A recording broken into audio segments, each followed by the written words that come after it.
আসসালামু আলাইকুম প্রিয় শিক্ষার্থীরা, আশা করি আল্লাহর রহমতে সবাই ভালো আছো এবং ভালোভাবে পড়াশোনা করতেছো। তেজগাঁও আদর্শ স্কুল অ্যান্ড কলেজের অনলাইন ক্লাসের অংশ হিসেবে আরও একটি নতুন ক্লাস নিয়ে তোমাদের সামনে হাজির হয়েছে। আজকের ক্লাসে সবাইকে স্বাগত জানাচ্ছি। আমি মোহাম্মদ বেলাল হোসেন সিদ্দিক, প্রভাষক, তেজগাঁও আদর্শ স্কুল অ্যান্ড কলেজ। আমাদের আজকের বিষয় হচ্ছে ইসলামের ইতিহাস, দ্বিতীয় পত্র, শ্রেণী দ্বাদশ শ্রেণীর শিক্ষার্থীদের জন্য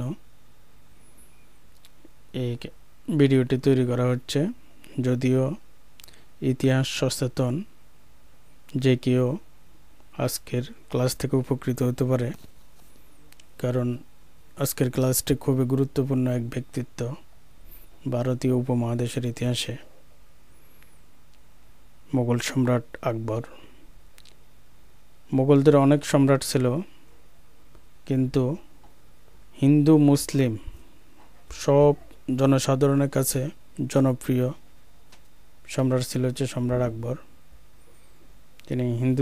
তিনি মুসলিম সম্রাট হওয়ার পরে হিন্দুদেরও মন জয় করতে পেরেছিলেন এবং দীর্ঘকাল ভারতের শাসন ক্ষমতায় তিনি অধিষ্ঠিত ছিলেন এবং ভারতের এক বিশাল অংশ তিনি জয় করে সেখানে স্বাধীন রাজত্ব করে গিয়েছেন। তো আমরা আজকে সেই সম্রাট আকবরের জীবনী, তার শাসন ক্ষমতা গ্রহণ পরিচয় এবং তার একটি গুরুত্বপূর্ণ যুদ্ধ, পানিপথের দ্বিতীয় যুদ্ধ সম্পর্কে জানব। তো চলো আমরা আর কথা না বাড়িয়ে ক্লাস শুরু করি। আমরা প্রথমে সম্রাট আকবরের পরিচয় ও সিংহাসন লাভ একটু দেখে নিই। এটা খুবই গুরুত্বপূর্ণ। এখান থেকে প্রচুর নৈর্ভিত্তিক প্রশ্ন হয় এবং খ নম্বরের প্রশ্ন হতে পারে। সম্রাট আকবরের আসলে সব কিছুই গুরুত্বপূর্ণ, তো কিন্তু উনি দীর্ঘ 1556 থেকে 1605 পর্যন্ত দীর্ঘ সময় শাসন ক্ষমতা ছিল, অনেক কিছু করে গেছেন। তো আমাদের সব কিছু আমাদের পুঙ্খানুপুঙ্খভাবে ইন্টারমিডিয়েট সিলেবাসে পড়া সম্ভব নয়। আমরা গুরুত্বপূর্ণ টপিকসগুলো বেছে বেছে 2-3টে ক্লাসে সম্রাট আকবর শেষ করব। সম্রাট হুমায়ুন ও হামিদা বানু দম্পতির সন্তান হচ্ছে সম্রাট আকবর। অর্থাৎ আমাদের পূর্ববর্তী মুঘল সম্রাট ছিল সম্রাট হুমায়ুন, তার স্ত্রীর নাম ছিল হামিদা বানু। এই দুইজনের গর্ভে সম্রাট আকবর জন্মগ্রহণ করে 1542 সালে 23শে নভেম্বর সিন্ধুর অমরকোটে জন্মগ্রহণ করে। আমরা জানি যে সম্রাট হুমায়ুন এই শের শাহের নিকট পরাজিত হয়ে তিনি বিভিন্ন স্থানে ঘুরে পারস্যে পালিয়ে যান। পারস্যে যাওয়ার পথে কিছুদিন তিনি পারস্যে যাওয়ার পূর্বে সিন্ধুর অমরকোটে এক রাজপুত রাজার অধীনে তিনি কিছুদিন ছিলেন, রাজার কাছে তিনি আশ্রয় গ্রহণ করেছিলেন। সেখানে থাকা অবস্থায় এই সম্রাট আকবরের জন্ম হয়। তো বিদ্যানুরাগী হুমায়ুন পুত্র আকবরের পড়াশোনা যথোপযুক্ত ব্যবস্থা করলেও পড়াশোনা থেকে আকবরের আগ্রহ বেশি ছিল মল্লযুদ্ধ, অস্ত্র চালনায়। অর্থাৎ পড়াশোনা হুমায়ুন সমস্ত ব্যবস্থা করেছিলেন পুত্র আকবরের পড়াশোনার জন্য, কিন্তু পড়াশোনার প্রতি তার খুব একটা আগ্রহ ছিল না। তার আগ্রহ ছিল এই যে অস্ত্র, এই যে যুদ্ধবিদ্যা, এগুলো প্রতি তার আগ্রহ বেশি ছিল। 1551 সালে 9 বছর বয়সে আকবরের সাথে চাচা হিন্দালের মেয়ে বিয়ে দেওয়া হয়। অর্থাৎ তার হুমায়ুনের, আমরা জানি যে ওরা 4 ভাই ছিল, একজন ছিল হচ্ছে হিন্দাল। তো এই আকবরের চাচা এই হিন্দালের মেয়ে সাথে মাত্র 9 বছর বয়সে 1551 সালে আকবরের বিয়ে হয়। বাবা হুমায়ুনের সিংহাসন পুনরুদ্ধারে বিভিন্ন যুদ্ধ বিগ্রহে আকবর অংশগ্রহণ করে কৃতিত্বের পরিচয় দেয়। অর্থাৎ মূল সম্রাট হওয়ার পূর্বে তিনি যুদ্ধবিদ্যায় পারদর্শিতা অর্জন করেছিলেন। তার বাবা যে শের শাহের নিকট রাজ্য হারিয়েছিল, ওইটা উদ্ধারের জন্য তিনি বিভিন্ন যুদ্ধ করতে হয়েছে। এই যুদ্ধগুলোতে বাবাকে আকবর বিভিন্ন যুদ্ধে অংশগ্রহণ করে সহযোগিতা করেছিলেন। এভাবে যুদ্ধে বিদ্যায় সে পারদর্শিতা অর্জন করে। সম্রাট হুমায়ুন পুত্র আকবরকে পরবর্তী উত্তরাধিকারী ঘোষণা করেন এবং বিশ্বস্ত অনুচর বৈরাম খানের তত্ত্বাবধানে আকবর পাঞ্জাবের শাসনকর্তা নিযুক্ত করেন। এই নামটা কিন্তু মুখস্থ রাখতে হবে, বৈরাম খান। অর্থাৎ এই হুমায়ুন মৃত্যুর পূর্বে জীবিত থাকা অবস্থায় আকবরকে পরবর্তী উত্তরাধিকার বা অর্থাৎ হুমায়ুনের মৃত্যুর পর সম্রাট হবে এরকম ঘোষণা হুমায়ুন দিয়ে যান এবং তাকে পাঞ্জাবের শাসনকর্তা নিযুক্ত করেন। কিন্তু আকবর যেহেতু অল্প বয়স্ক ছিলেন, এই জন্য পাঞ্জাবের শাসনকর্তা নিযুক্ত করার পর বৈরাম খানকে আকবরের অভিভাবক নিযুক্ত করা হয়, অর্থাৎ তত্ত্বাবধায়ক নিযুক্ত করা হয়। এই বৈরাম খানের অধীনে তিনি পাঞ্জাবের শাসনকর্তা ছিলেন, অর্থাৎ বৈরাম খানের এই সাহায্যে নিয়ে অভিভাবকত্বে নিয়ে তিনি পাঞ্জাবের শাসনকর্তা হিসেবে নিযুক্ত হন। তো 1555 সালে সম্রাট হুমায়ুন মৃত্যুবরণ করলে বৈরাম খান আকবরকে তাৎক্ষণিক দিল্লির মোগল সম্রাট হিসেবে ঘোষণা দেন। 1555 সালে যখন হুমায়ুন মৃত্যুবরণ করেন তখন আকবর এই একটা যুদ্ধের ময়দানে ছিলেন। সেখানেই বৈরাম খান একটা কোনোরকম একটা অনুষ্ঠান করে, অনাড়ম্বর অনুষ্ঠান করে সেখানে তিনি আকবরকে এই আনুষ্ঠানিকভাবে মোগল সম্রাট হিসেবে ঘোষণা দেন। তো একেবারে এই অনুষ্ঠান করে 1556 খ্রিস্টাব্দে 14 ফেব্রুয়ারি আকবর জালালউদ্দিন মোহাম্মদ আকবর উপাধি নিয়ে, অর্থাৎ জালালউদ্দিন মোহাম্মদ আকবর এই উপাধিটা নিয়ে এই মোগল সিংহাসনে অভিষিক্ত হন। তাহলে ওর সম্রাট হিসেবে ওনার মূল যাত্রা শুরু হবে 1556 থেকে। তো আমরা ওনার সিংহাসন বা শাসনকাল প্রথম সালটা ধরবো হচ্ছে 1556 খ্রিস্টাব্দে। 1605 খ্রিস্টাব্দে তিনি মারা যাবেন। এই 1556 থেকে 1605 পর্যন্ত তিনি মোগল সিংহাসনে সম্রাট হিসেবে দায়িত্ব পালন করেন। তার বয়স তখন মাত্র 13 বছর। এই যে 1556 খ্রিস্টাব্দে তিনি যখন সম্রাট হন তখন তার বয়স ছিল মাত্র 13 বছর। 13 বছর মানে আমাদের খুবই এই ছোট একটা ছেলে, অর্থাৎ আমাদের স্কুল লেভেলের একটা ছেলে, এই বর্তমানে ধরো ক্লাস 7-8 পড়ে, এই জাতীয় একটা ছেলে বোঝাচ্ছে। তো অভিজ্ঞ বৈরাম খানকে তার অভিভাবক নিযুক্ত করা হয়। যেহেতু এই যে 13 বছরের বাচ্চাও সম্রাট হয়েছে, এই জন্য বৈরাম খানকে এইখানেও অর্থাৎ সম্রাটের অভিভাবকেও নিযুক্ত করা হয়। এই 1560 খ্রিস্টাব্দ পর্যন্ত আকবর বৈরাম খানের অভিভাবকত্ব রাজত্ব করেন। অর্থাৎ আমরা 1556 থেকে যে আকবরের শাসনকাল শুরু হবে এটাকে আমরা মোটামুটি দুটা ভাগে ভাগ করতে পারি। একটা হচ্ছে তিনি পুরা মানে সম্পূর্ণ শাসন ক্ষমতা নিজ হাতে ছিল না, 1560 পর্যন্ত একটা ভাগ, এইখানে তিনি শাসক ছিলেন কিন্তু মূল ক্ষমতা ছিল হচ্ছে বৈরাম খানের হাতে। 1500 এরপরে এই 1560-এর পর থেকে তিনি পূর্ণ ক্ষমতা নিজে দায়িত্ব গ্রহণ করেন, সম্রাটের দায়িত্ব নিজে হাতে নেন। বৈরাম খানের সাথে তার সম্পর্কের অবনতি হবে। তিনি বৈরাম খানের অভিভাবকত্বে থাকতে থাকতে এক ধরনের ত্যক্ত বিরক্ত হয়ে যান। অনেক ঐতিহাসিক বলেছে যে সামান্য ব্যাপারও আকবরকে এই বৈরাম খানের মুখাপেক্ষী থাকতে হয়। তো এটা আকবরের এই যে আস্তে আস্তে যখন বয়স বাড়তেছে, তা যুবক বয়স হচ্ছে, যুবকের বয়সের দিকে যাচ্ছে, তখন আকবর এগুলো তার অসহ্য মনে হতে লাগলো। তো বিভিন্ন এই অবস্থার পরিপ্রেক্ষিতে একসময় বৈরাম খানের প্রতি তার তীব্র বিতৃষ্ণা জন্মে এবং এক পর্যায়ে বৈরাম খানকে অভিভাবকত্ব থেকে সরিয়ে দেন। তখন আকবর নিজের হাতে ক্ষমতা গ্রহণ করেন এবং বৈরাম খান সম্পর্কের অবনতি হলে বৈরাম খান বিদ্রোহ করবে আকবরের বিরুদ্ধে। আকবর তার বিরুদ্ধে সৈন্য পরিচালনা করবে এবং তাকে তারপরও সৈন্য পরিচালনা বৈরাম খান পরাজিত হবে। পরাজিত হলেও আকবর তাকে কৃতজ্ঞতার পূর্বের অবদানের কারণে তাকে কোনো শাস্তি দিবেন না, তাকে এই মক্কায় গিয়ে হজব্রত বা সেখানে বসবাসের অনুমতি দিবেন। কিন্তু ওইখানে যাওয়ার পথে আততায়ীর হাতে বৈরাম খান নিহত হবেন। তো এটাই হচ্ছে বৈরাম খানের সাথে তার সম্পর্ক, বৈরাম খানের পরিচয় হচ্ছে এটা। তো আমরা এটা হচ্ছে আকবরের পরিচয়। এখান থেকে যে তথ্যগুলো আছে তোমরা এগুলা নোট করে নেবে বা শিখে নেবে।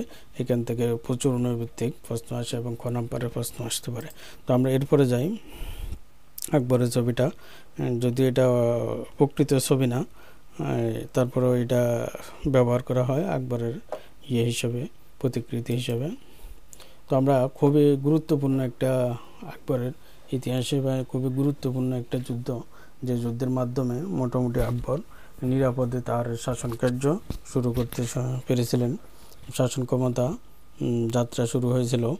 তো আমরা জানি যে পানিপথের এর আগেও একটা যুদ্ধ পড়েছে, পানিপথের প্রথম যুদ্ধ 1526 খ্রিস্টাব্দে। 1526 খ্রিস্টাব্দে ওই যুদ্ধটা হয়েছিল সম্রাট বাবর এবং আফগান বংশের নেতা দিল্লি সালতানাতের শেষ সুলতান ইব্রাহিম লোদির বিরুদ্ধে। সেখানে বাবর জয়লাভ করেছিল। তো এইটাও ওই একই জায়গায়, পানিপথ হচ্ছে একটা প্রান্তরের নাম। এটা বর্তমান ভারতের হরিয়ানা রাজ্যের একটা এলাকা। এই প্রান্তরটা সেখানে পড়েছে, হরিয়ানা রাজ্যে পড়েছে। তো এই প্রান্তরে এই যুদ্ধগুলা হয়েছিল বলে এই যুদ্ধগুলোকে পানিপথের যুদ্ধ বলা হয়। পানিপথের এই প্রান্তরে 3টি বিখ্যাত যুদ্ধ হয়েছিল। একটা হচ্ছে পানিপথের প্রথম যুদ্ধ 1526 খ্রিস্টাব্দে, এরপরে পানিপথের দ্বিতীয় যুদ্ধ, এরপরে পানিপথের তৃতীয় যুদ্ধ।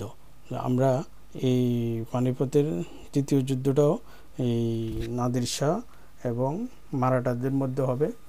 এটা সম্ভবত 1761 সালে এই যুদ্ধটি হয়েছিল।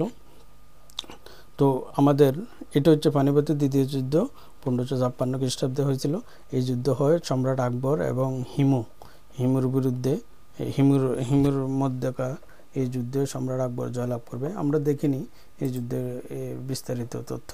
মুঘল আফগান দ্বন্দ্বের ধারায় আকবর ভারতে নিজের অবস্থানকে সুসংহত করার জন্য দিল্লি আগ্রা জয় করতে অগ্রসর হন। এই সময় তিনি শক্তিশালী শত্রু হিমুর, এখানে ওটা হবে না, হিমুর মুখোমুখি হন। তো আচ্ছা, দিল্লি আগ্রা কেন জয় করতে হয়েছে এটা আরেকটু পড়লে তোমরা বুঝে নেবে। হিমু ছিলেন সুর সুলতান আদিল শাহের সুরের প্রধানমন্ত্রী ও সেনাপতি। তো আমরা জানি যে এই সুর বংশটা সুলতান এই সম্রাট এই হুমায়ুনকে পরাজিত করে, এই যে শেরশাহ সুর, এই সুর বংশ প্রতিষ্ঠা করে। যখন হুমায়ুন পরাজিত হয়ে পালিয়ে যায় তখন শেরশাহ মোগল শাসনের ধ্বংসস্তূপের উপর দিল্লি সালতানাত দিল্লির শাসন ক্ষমতা গ্রহণ করে এখানে সুর রাজত্ব শুরু করেন। এই শেরশাহের মৃত্যুর পর এই বংশের অন্যরাও বেশি দিন টিকতে পারে না, তারপরে শাসন কার্য পরিচালনা করতেছে। এই যে এরকম একটা শাসক হচ্ছে সুলতান হচ্ছে আদিল শাহ। এই আদিল শাহের সুর বংশের আদিল শাহের প্রধানমন্ত্রী ছিল এই হিমু এবং সেনাপতি। এই লোকটা যদিও আদিল শাহের প্রধানমন্ত্রী সেনাপতি ছিল, কিন্তু এই লোকটা মনে মনে একটা স্বপ্ন দেখত, ভারতে সেই একটা স্বাধীন হিন্দু রাজ্য বা রাষ্ট্র প্রতিষ্ঠা করবে, সেখানে স্বাধীনভাবে সেই শাসন কার্য পরিচালনা করে হিন্দু রাজ্য প্রতিষ্ঠার একটা স্বপ্ন তার মনের মধ্যে ছিল। তো হুমায়ুনের মৃত্যুর পর উত্তর ভারতে হিন্দু আধিপত্য প্রতিষ্ঠা করার লক্ষ্যে দিল্লি ও আগ্রার মোগল শাসনকর্তা তুর্জি বেগের বিরুদ্ধে অভিযান চালায়। আমরা জানি যে এই হুমায়ুন কিন্তু এই দিল্লি আগ্রা এগুলো জয় করে তার সিংহাসন পুনরুদ্ধার করেছিলেন। এই এলাকাগুলোতে তুর্জি বেগ নামক একজনকে শাসনকর্তা নিযুক্ত করা হয়। তিনি মোগল শাসনকর্তা, মোগলদের পক্ষে এই লোকটা শাসন কার্য পরিচালনা করতেছিল। কিন্তু এই হুমায়ুনের মৃত্যুর পর উত্তর ভারতে হিন্দু আধিপত্য প্রতিষ্ঠা করার লক্ষ্যে দিল্লি ও আগ্রার মোগল শাসনকর্তা ওই তুর্জি বেগের বিরুদ্ধে অভিযান চালায় হিমু। অভিযান চালিয়ে তাকে পরাজিত করে তুর্জি বেগ পরাজিত হয়ে পালিয়ে চলে আসে। তখন এই বৈরাম খানের পরামর্শে আকবর তাকে হত্যা করে, এই তুর্জি বেগকে হত্যা করে। মানে অর্থাৎ কেন পালিয়ে আসলো, এইভাবে পরাজিত হলো কেন, হয়ে পালিয়ে আসলো কেন ছেড়ে দিয়ে, এই জন্য তুর্জি বেগকে হত্যা করে। তাহলে হিমু এইভাবে দিল্লি ও আগ্রা দখল করে নেয়। তো তিনি দিল্লি ও আগ্রা দখল করে বিক্রমজিৎ বা বিক্রমাদিত্য উপাধি নিয়ে নিজেকে স্বাধীন রাজা হিসেবে ঘোষণা করেন। হিমুর সাফল্য উদ্বুদ্ধ হয়ে লক্ষাধিক তুর্কি আফগান রাজপুত সৈন্য হিমুর পতাকা তলে সমাবেত হয়। যখন এভাবে দিল্লি আগ্রা গুরুত্বপূর্ণ এই এলাকাগুলো দখল করে এই যে বিক্রমাদিত্য উপাধি নিয়ে স্বাধীন রাজা হিসেবে নিজেকে ঘোষণা করলো, তখন এই যে তার এই সাফল্য উদ্বুদ্ধ হয়ে চারদিক থেকে বিভিন্ন বাহিনীর সৈন্যগণ, তুর্কি, এই যে আফগান, এগুলো তো এমনিতে মোগলদের শত্রু, আফগান রয়েছে মোগলদের শত্রু, রাজপুত মোগলদের শত্রু, তারাও কিন্তু মেনে নিতে পারে না মোগল শাসন। এরা সবাই এই হিমুর পতাকা তলে সমবেত হয় বা হিমুর দলে যোগদান করতে থাকে। এইতে হিমু আরও উৎসাহিত হয়ে হিমু মোগল বাহিনীকে পরাস্ত করার উদ্দেশ্যে পূর্ণদমে অগ্রসর হয়। অর্থাৎ এখন নিজের শক্তি তো আছে, আরও শক্তি যখন একত্রিত হলো তখন তিনি এই যে মোগল যে বাহিনী এখনও রয়েছে বৈরাম খান এবং আকবরের অধীনে তাদেরকে দমন করার উদ্দেশ্যে অগ্রসর হয়। অন্যদিকে আকবরও দিল্লি পুনরাধিকারে দৃঢ় সংকল্পবদ্ধ হন। আকবরও যখন তুর্জিবেগ পরাজিত হয়ে দিল্লি এবং আগ্রা ছেড়ে দিলেন তখন এই গুরুত্বপূর্ণ শহর রাজধানী উদ্ধারের জন্য পুনরুদ্ধারের জন্য আকবরও সিদ্ধান্ত নেন। সুতরাং উভয় পক্ষে যুদ্ধ অনিবার্য হয়ে উঠল। বৈরাম খান মোগল বাহিনীর অধিনায়কত্ব গ্রহণ করলেন। বৈরাম খান মোগল বাহিনীর সেনাপতির দায়িত্বটা গ্রহণ করল। অর্থাৎ এই যুদ্ধের মোগলদের সেনাপতি ছিল বৈরাম খান। তিনি মোগল সৈন্যদের একত্রিত করে 1556 খ্রিস্টাব্দে 5 নভেম্বর পানিপথের বিখ্যাত রণক্ষেত্রে হিমুর বিরুদ্ধে যুদ্ধে লিপ্ত হন। তাহলে এই যুদ্ধের সালটা অবশ্য মনে রাখতে হবে। আবারও বলতেছি, প্রথম যুদ্ধ রয়েছে 1526 খ্রিস্টাব্দে আর এই যুদ্ধ রয়েছে 1556 খ্রিস্টাব্দে, আর এটাও 5 নভেম্বর। ওটা সম্ভবত পানিপথের প্রথম যুদ্ধ সম্ভবত মনে হয় না শিওর 1526 খ্রিস্টাব্দে 21 এপ্রিল পানিপথের প্রথম যুদ্ধ হয়। সেটা হয়েছিল বাবর এবং ইব্রাহিম লোদির বিরুদ্ধে বাবর জয়লাভ করেছিল। তো এইখানে তারিখটা হচ্ছে 5 নভেম্বর। তাহলে 21 এপ্রিল 5 নভেম্বর 1526 1556 এই তারিখগুলো এইভাবে পড়ে মনে রাখবা। তো পানিপথের বিখ্যাত রণক্ষেত্রে, তো পানিপথ আগেও বলেছি, পানিপথ ভারতের একটা হরিয়ানা রাজ্যের একটা প্রান্তরের নাম। আমরা ম্যাপে যদি দেখি তাহলে এটা একটু দেখে নিই।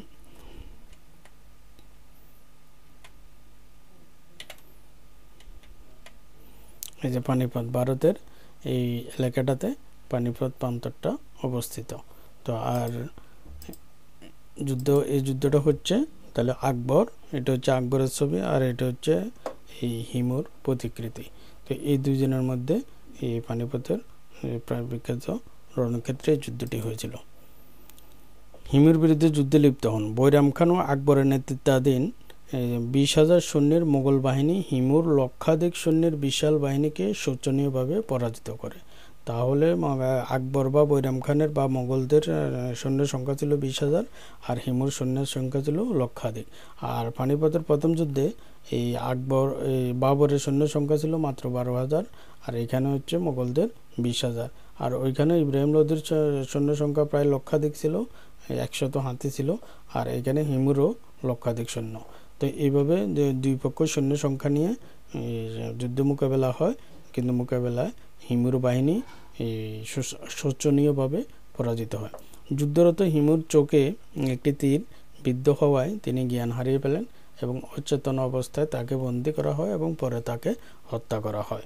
পানিপথ প্রান্তরে এই দ্বিতীয় যুদ্ধটি অনুষ্ঠিত হওয়ায় এই যুদ্ধটি পানিপথের দ্বিতীয় যুদ্ধ নামে পরিচিত। এই দ্বিতীয় যুদ্ধ পানিপথের দ্বিতীয় যুদ্ধ বলার কারণ হচ্ছে প্রথমকার হচ্ছে পানিপথ নাম হওয়ার কারণ হচ্ছে পানিপথ প্রান্তরে যুদ্ধটি হয়েছে এই জন্য।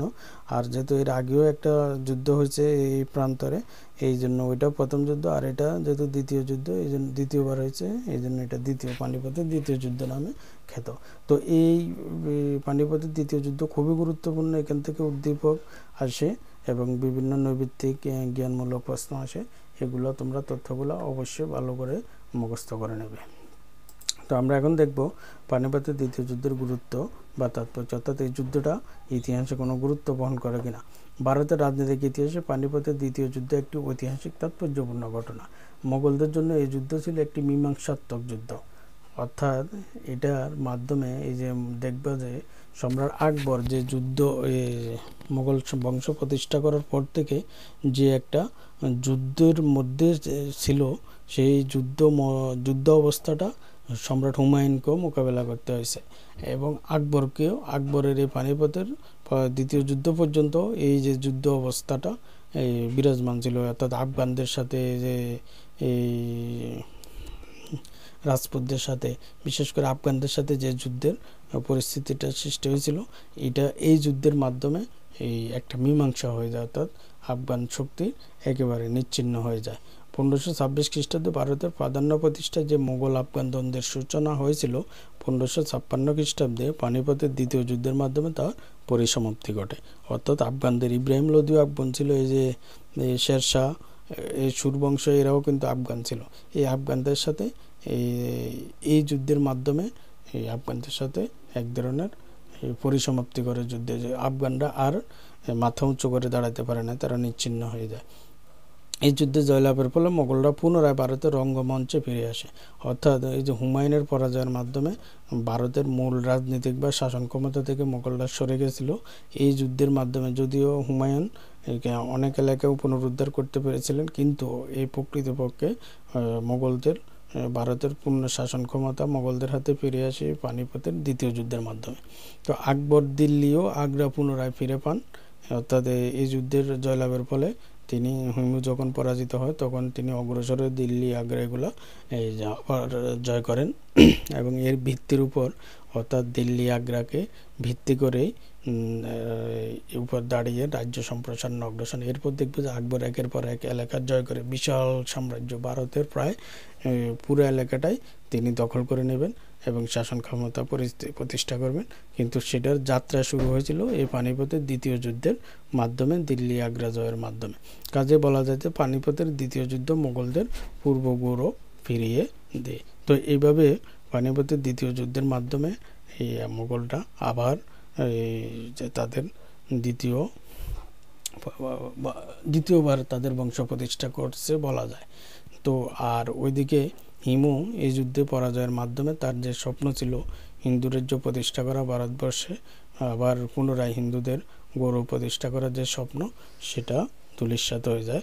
অর্থাৎ এক ধরনের এই যুদ্ধের মাধ্যমে এই মুসলিম শাসন ভারতে টিকে যায় এবং এই হিমুর পরাজয়ের মাধ্যমে এই যে তার যে স্বপ্ন হিন্দু রাজ্য প্রতিষ্ঠা করা, সেটা ধূলিসাৎ হয়ে যায়। তাহলে বোঝা যাচ্ছে যে এই যুদ্ধটা অবশ্যই ইতিহাসে খুবই গুরুত্বপূর্ণ একটা যুদ্ধ। এই যুদ্ধ থেকে বিভিন্ন চাকরির পরীক্ষা, বিসিএস এর পরীক্ষার প্রশ্ন কিন্তু আসে। তো তোমরা এই যুদ্ধের তথ্যগুলো ভালোভাবে আয়ত্ত করে নেবা। তো আজকের ক্লাস এ পর্যন্তই। এখন অ্যাটেন্ডেন্স কীভাবে দিবে সেটা বলে নিই। তো অ্যাটেন্ডেন্স আগের মতোই, অর্থাৎ গত ক্লাসের যেটা ছিল সেটাই, এইভাবে রোলের সাথে এক যোগ করে লিখে বাকি তথ্যগুলো দিয়ে অ্যাটেন্ডেন্স দিয়ে দিবা।